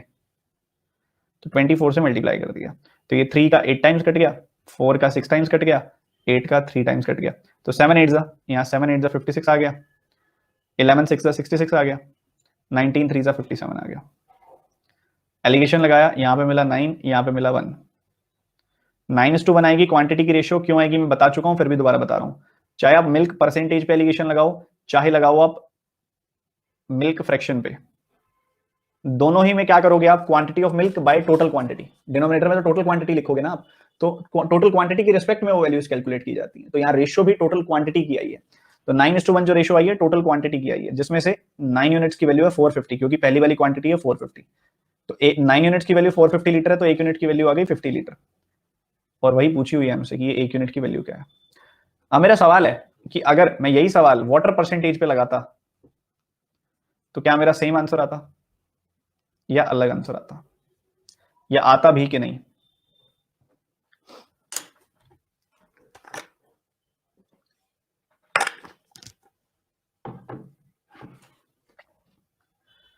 तो मेरा जवाब है सेम आंसर आता, क्योंकि उससे कोई फर्क नहीं पड़ता।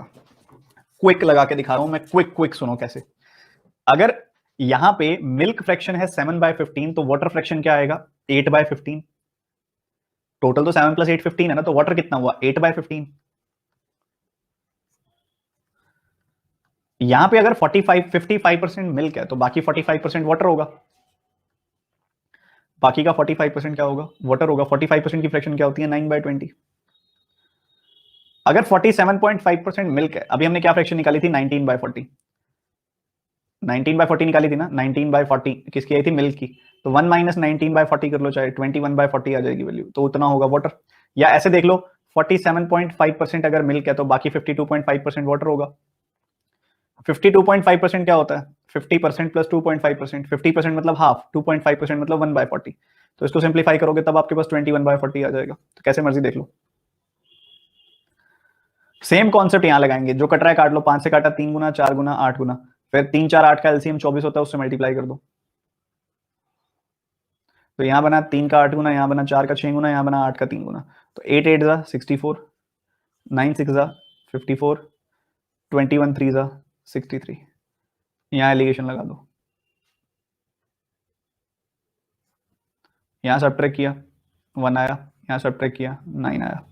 अगेन वही 9:1 की रेशियो, और वही आएगी यार। चाहे आप मिल्क परसेंटेज पे एलिगेशन लगा रहे हो तो वो मिल्क ओवर वाटर है, चाहे आप वाटर परसेंटेज, वो मिल्क ओवर टोटल है।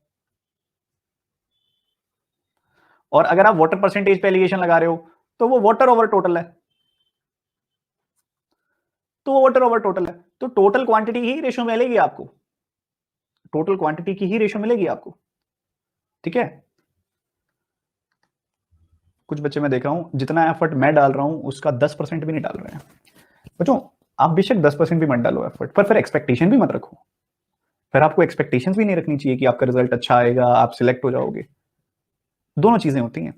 आप डालो, एफर्ट डालो, फिर उम्मीद भी रखो, पर दोनों चीजें एक साथ नहीं चल सकती। ठीक है, ये मेरी रिक्वेस्ट है।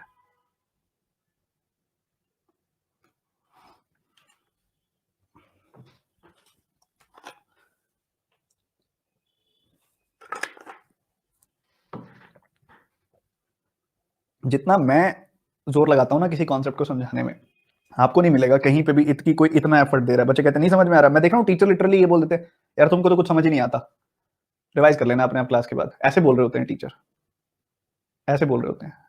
क्या आज तक मैंने कभी बोला है? बट मुझे हर बार कई सारे बच्चे ऐसे मिलते हैं जो नहीं ध्यान देते। बच्चों मैं अपनी जान लगा दूंगा पढ़ाने में, बट उसका 10%, 20%, 50% अगर तुम कंट्रीब्यूट कर रहे हो तो फिर क्या फायदा। अपना बेस्ट दो।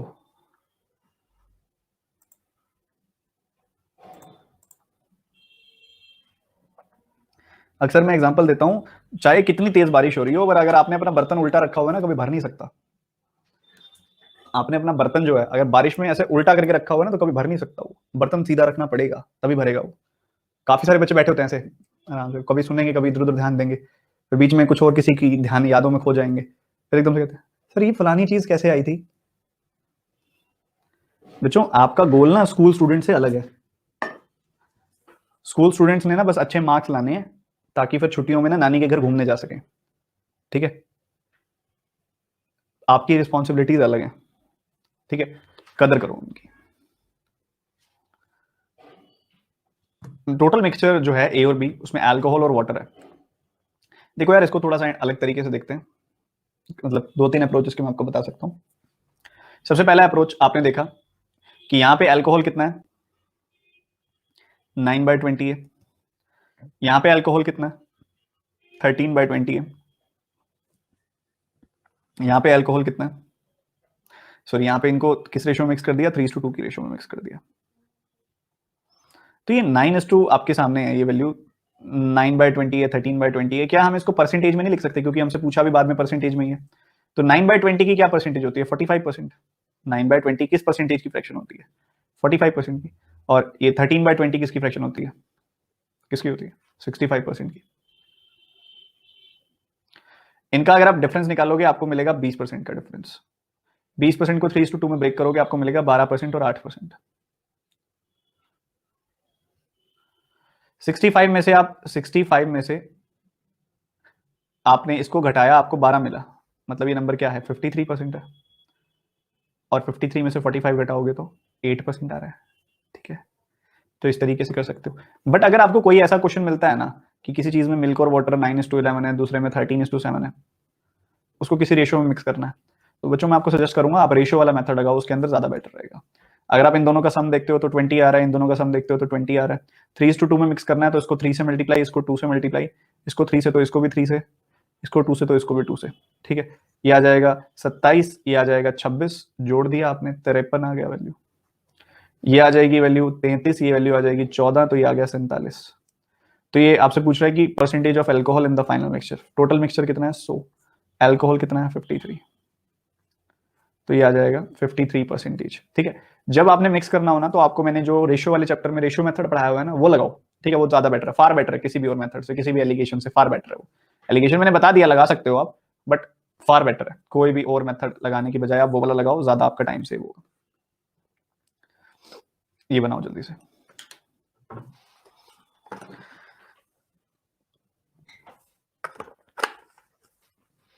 इस क्वेश्चन के बाद ब्रेक देता हूं मैं, जल्दी बनाओ।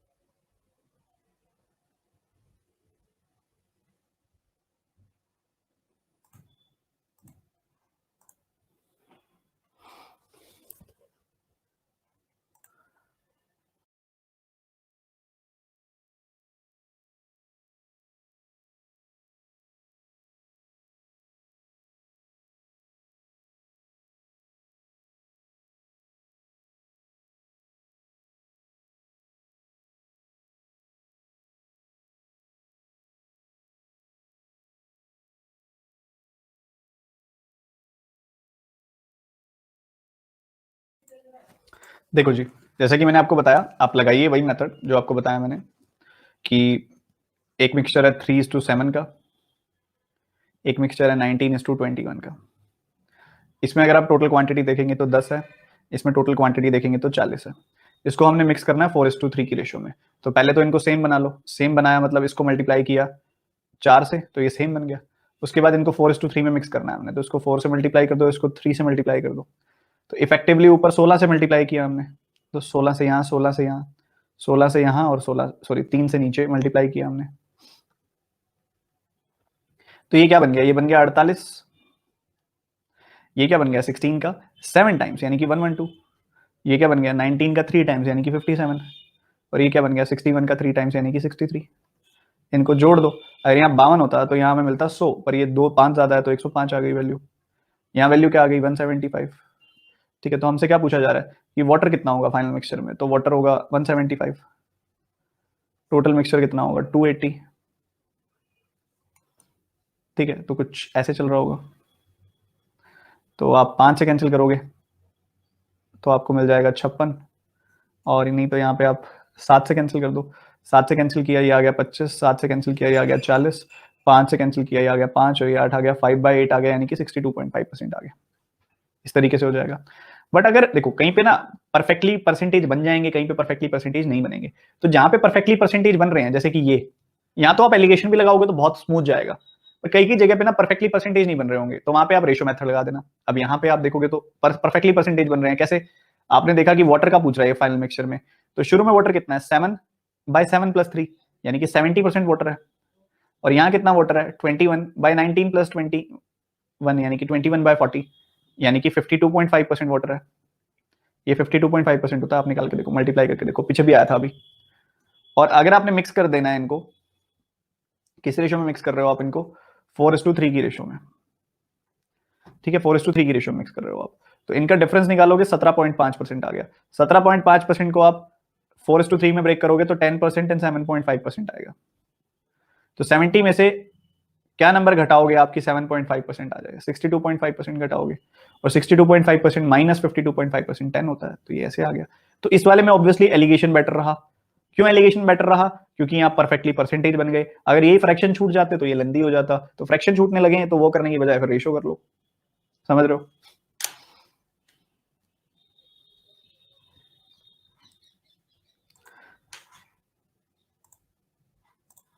छोटा सा ब्रेक है आप सबके लिए, पानी वानी पियो, फटाफट से वापस आओ।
चलिए कंटिन्यू करते हैं।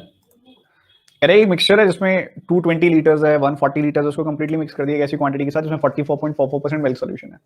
फाइनल मिक्सचर में 46.66% मिल्क सॉल्यूशन मिला आपको। बताओ क्वांटिटी ऑफ सॉल्यूशन कितनी मिक्स की थी। बहुत बढ़िया सवाल है, परसेंटेजेस में काफी अच्छा है। देखते हैं कितने बच्चे सही निकालेंगे। जल्दी से बनाएंगे सारे के सारे बच्चे फटाफट से।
समझो भी ध्यान से।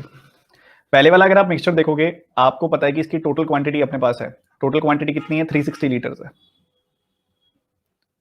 और 360 लीटर्स में अगर आप रेशियो निकालोगे इनकी, तो 11 और 7 की रेशियो आ रही है मिल्क और वाटर की। ठीक है, 11 और 7 की रेशियो आ रही है मिल्क और वाटर की। यहाँ पे अगर आप देखोगे 44.44% यानी कि 4/9, 11.11% का 4 टाइम्स है, 1/9 का 4 टाइम्स, मतलब 4/9। मतलब टोटल मिक्सचर अगर 9 यूनिट है तो उसमें मिल्क कितना है? कह रहा है कि मिल्क है 4/9 उसका, तो मतलब 4 यूनिट मिल्क है। 9 में से 4 मिल्क है तो बाकी कितना हो गया? 5 हो गया वाटर। तो ये मिल्क वाटर की रेशियो इसमें है। और उसके बाद अगर आप देखोगे फाइनल मिक्सचर में कह रहा है कि 7/15 मिल्क है। मतलब अगर 15 टोटल है तो उसका 7 पार्ट्स तो मिल्क है और बाकी 8 क्या होगा? वाटर होगा। तो ये मिल्क वाटर की रेशियो आ गई। ठीक चलेगा ये भी परफेक्टली। अब अगर आप नोटिस करो, बिल्कुल सेम सवाल बन चुका है। अगर आप यहाँ पे एलिगेशन लगाते हो, अभी तक हम मिल्क पे लगाते हैं, चलो एक बार वाटर पे लगा के देख लेते हैं। दोनों से ही आंसर आएगा, एक पे लगा के किसी पे भी देख लो। तो यहाँ पहले में वाटर देखोगे तो कितना है? 7 है वाटर, और टोटल मिक्सचर कितना है? 11 + 7, यानी कि यहाँ पे हम कहेंगे कि 18 है टोटल। यहाँ पे अगर आप देखोगे वाटर कितना है? 5 है यहाँ पे वाटर, और टोटल कितना है? 4 + 5 यानी कि 9 है। यहाँ पे अगर आप देखोगे वाटर कितना है? 8 है, और टोटल कितना है? 15।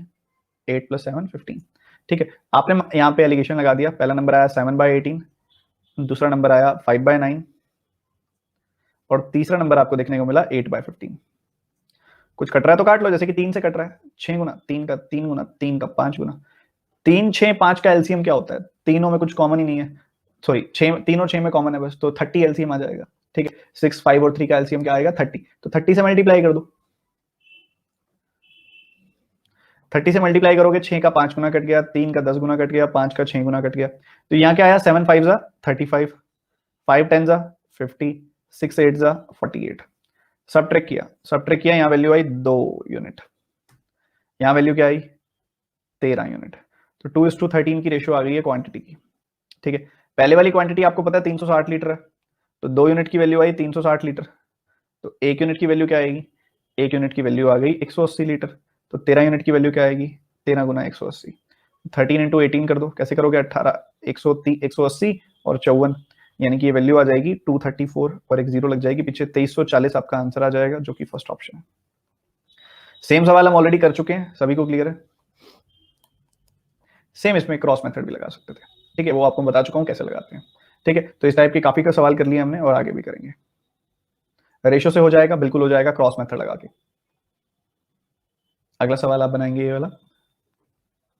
अब रिप्लेसमेंट के सवाल शुरू हो रहे हैं, एक बार आप कोशिश करो इसको करने की, फिर मैं बताता हूं।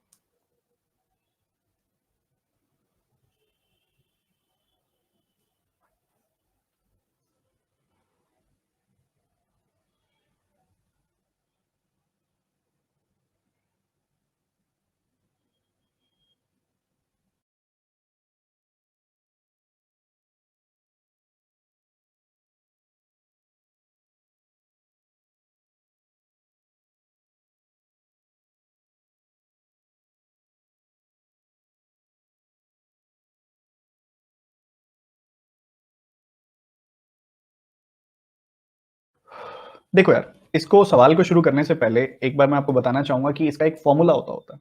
ठीक है, फॉर्मूला क्या कहते हैं? फॉर्मूला होता है final concentration is equal to initial concentration into 1 - c/a raise to the power n, जिसमें से ये होती है फाइनल कंसेंट्रेशन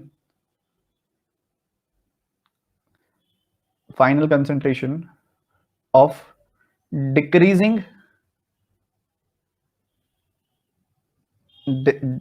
डिक्रीजिंग लिक्विड। ये होती है उसी की इनिशियल कंसेंट्रेशन। सी होता है कि आप वन टाइम में कितनी क्वांटिटी निकाल रहे हो, और ये होता है टोटल क्वांटिटी। क्योंकि जब भी रिप्लेसमेंट होता है टोटल क्वांटिटी नहीं बदलती, तो टोटल क्वांटिटी वही, बस टोटल क्वांटिटी का कितना हिस्सा निकाल रहे हैं। और एन होता है कितनी बार, नंबर ऑफ टाइम्स आप ये कर रहे हो। बच्चों आप एक चीज नोटिस कर पा रहे हो इसमें, ये फॉर्मूला कुछ कुछ वैसा नहीं दिखाई दे रहा जैसा कंपाउंड इंटरेस्ट का फॉर्मूला होता है, 1 + r/100 raise to the power n। क्या आप वैसा वैसा फील कर पा रहे हो कि ये फॉर्मूला वैसा वैसा सा दिखाई दे रहा है? क्योंकि कंपाउंड इंटरेस्ट में सक्सेसिव इंक्रीज होता है। क्या होता है कंपाउंड इंटरेस्ट में? कंपाउंड इंटरेस्ट में सक्सेसिव इंक्रीज होता है, और ये है सक्सेसिव डिक्रीज। ठीक है, कंपाउंड इंटरेस्ट में सक्सेसिव इंक्रीज होता है, ये है सक्सेसिव डिक्रीज। ठीक है, क्यों है सक्सेसिव डिक्रीज ये भी जानना चाहिए ना हमें। चलो समझना ध्यान से, भी मैं बहुत प्यार से समझाऊंगा, बहुत आराम से, कि क्यों है ये सक्सेसिव डिक्रीज। मान लो किसी के पास 100 लीटर मिल्क है, एक बंदा आता है 10 लीटर निकालता है, पानी डाल जाता है, ये काम है उसका। ठीक है, एक बंदा आया 10 लीटर निकाल लिया, तो 90 लीटर रह गया मिल्क, और वापसी में उसने 10 लीटर पानी डाल दिया।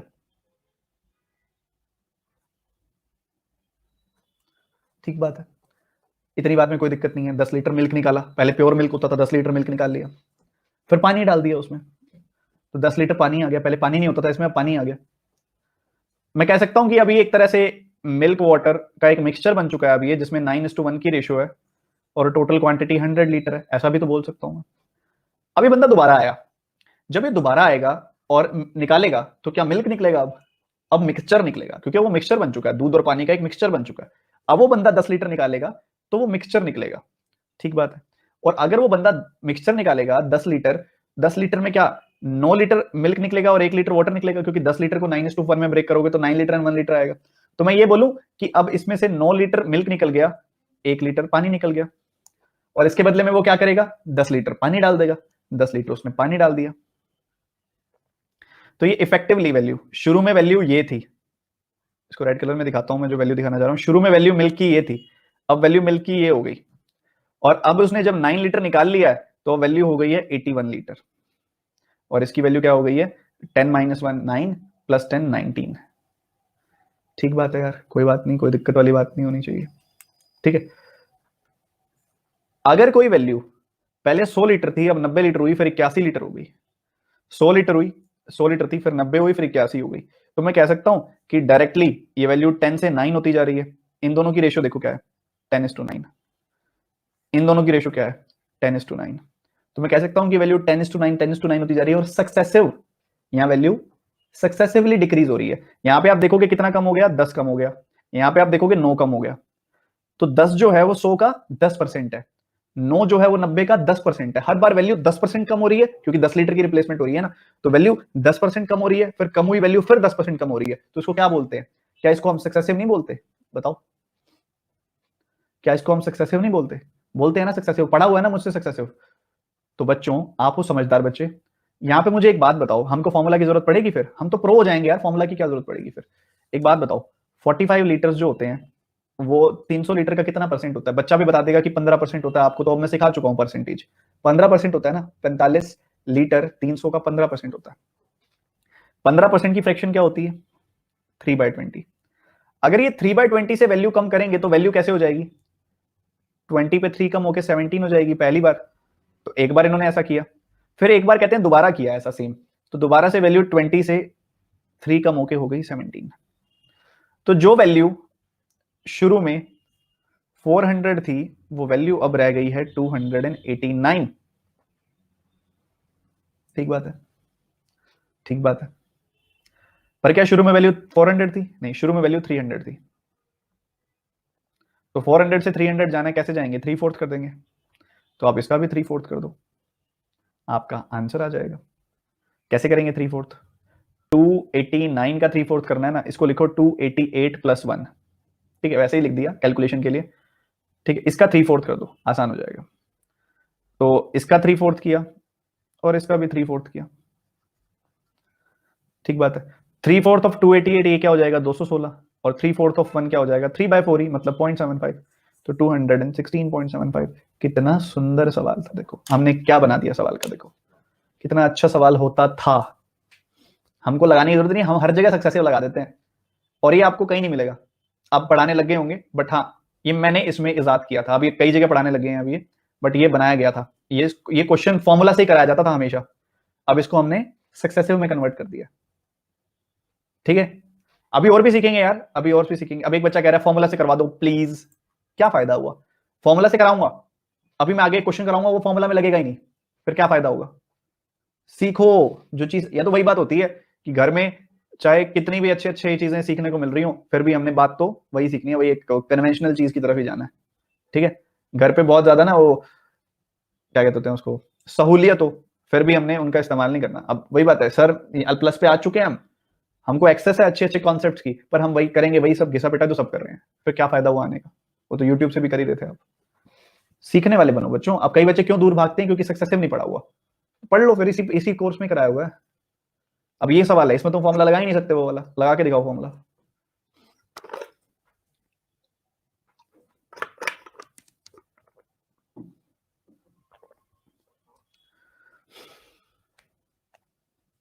फॉर्मूला लग ही नहीं सकता इस सवाल में, पर सक्सेसिव लगेगा। करो, मैं फिर करके दिखाता हूँ।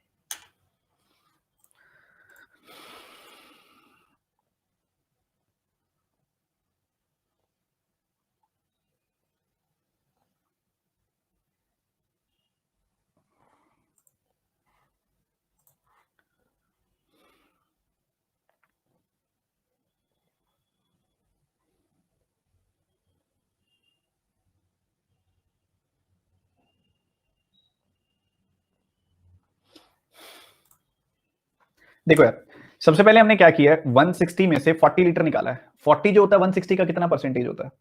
25%। या फिर डायरेक्टली देख लो कि 40 60 का क्या होता है, 1/4 होता है। तो 1/4 से कमी आ जाएगी, मतलब 4 से वैल्यू 3 हो जाएगी। फिर देखो 60 जो होता है वो 160 का कितना फ्रैक्शन होता है? 3/8। तो 3/8 से कमी आ जाएगी, मतलब 8 पे 3 की कमी आ जाएगी, वैल्यू 5 हो जाएगी। तो जो चीज पहले होती थी 32, अब रह जाएगी वो 15। पर शुरू में कितनी थी वैल्यू? 160 थी। तो 32 यूनिट की वैल्यू 160, तो 1 यूनिट की वैल्यू 5, 15 यूनिट की वैल्यू 15 गुना 5, 75 लीटर रह जाएगी। ऐसे करने लगे घबरा जाएगा पड़ोसी बच्चा जो बैठा होगा।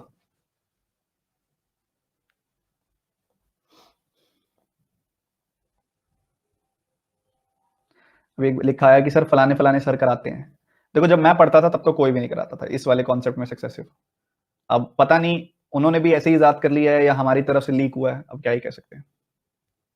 ठीक है, दोनों ही पॉसिबिलिटीज है।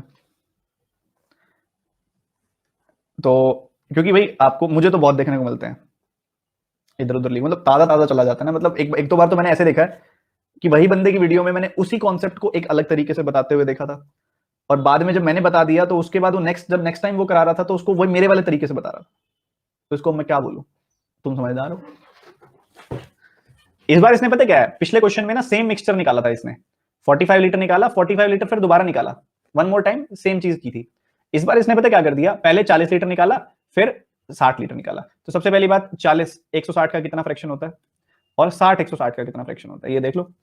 हमने देखा 40 160 का 1/4 होता है, और 60 160 का 3/8 होता है।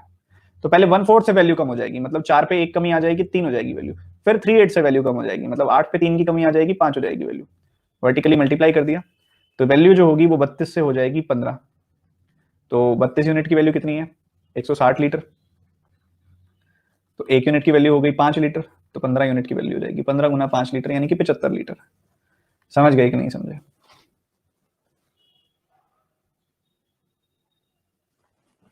बहुत बढ़िया। अब आगे और करेंगे भैया वाले। कह रहे 16 लीटर निकाल लिया एक कंटेनर से जिसमें वाइन भरी हुई थी, और उसको पानी से रिप्लेस कर दिया। ये ऑपरेशन 3 बार और किया। तो अब कुछ रेशो वगैरह दी हुई है, तो बताओ, कुछ और भी पूछा हुआ है आपसे, जल्दी से देखो क्या है।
एक बात बताओ, देखो ये आपके पास सवाल, एक बार लिखना छोड़ दो, मेरी बात सुनो।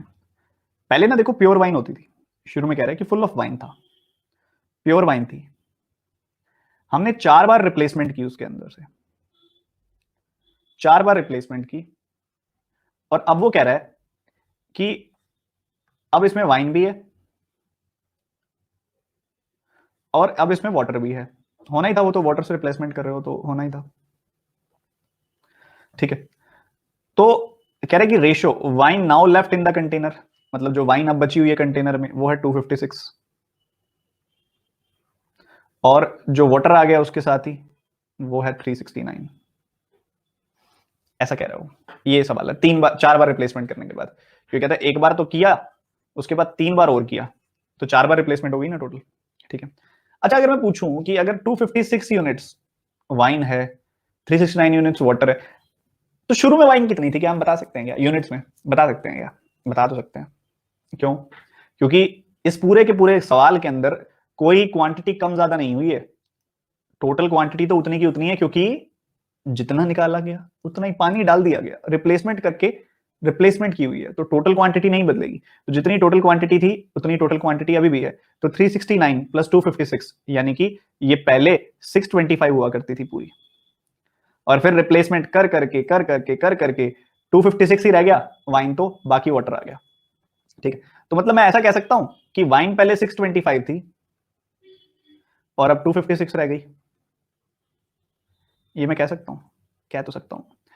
अच्छा, मान लो कोई मतलब वाइन निकाली होगी, तो वैल्यू क्या होगी, एक्स से वाई हो गई होगी, फिर एक्स से वाई हो गई होगी, फिर एक्स से वाई हो गई होगी, फिर एक्स से वाई हो गई होगी, तो ये क्या हो गई होगी, एक्स की पावर 4 से वाई की पावर 4 हो गई होगी, मल्टीप्लाई करोगे अगर तुम तो। पर ये हुई तो है 625 से 256, जो कि होता है 5 की पावर 4 और 4 की पावर 4, मतलब x की पावर 4 और y की पावर 4 की वैल्यू है 5 की पावर 4 और 4 की पावर 4, मतलब x और y की रेशियो क्या है, x और y की रेशियो है 5:4। मतलब एक बार में क्वांटिटी हुई होगी 5 से 4, 5 से 4, 5 से 4, 5 से 4, तभी तो मल्टीप्लाई करके टोटल क्वांटिटी हो गई 625 से 256, तभी तो अगर एक बार में क्वांटिटी हुई है 5 से 4, तो वो बोल रहे हैं कि ना हमने शुरू में 16 लीटर निकाला था, पर हमें तो दिख रहा है 1 यूनिट निकाला गया, तो मतलब 1 यूनिट की वैल्यू है 16 लीटर। अगर 1 यूनिट की वैल्यू है 16 लीटर, तो 5 यूनिट की वैल्यू क्या होगी, 5 गुना 16 यानी कि 80 लीटर। तो शुरू में वाइन कितनी होती थी इसमें, शुरू में एक्चुअली वाइन कितनी होती थी इसमें, 80 लीटर होती थी। अब बताओ यार, इससे बढ़िया और क्या बताएं इसमें? कोई फॉर्मूला लगा लो, इससे तेज तो नहीं हो सकता, कोई फॉर्मूला लगा लो, इससे तेज तो नहीं हो सकता।